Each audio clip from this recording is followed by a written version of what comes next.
poquito más.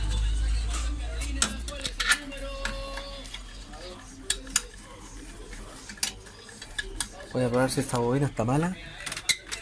Esta está quemada. ¿Tú vas a le pedí dos? Sí. Ya. No le dije que fuera dos, no. Ahora la vamos a probar.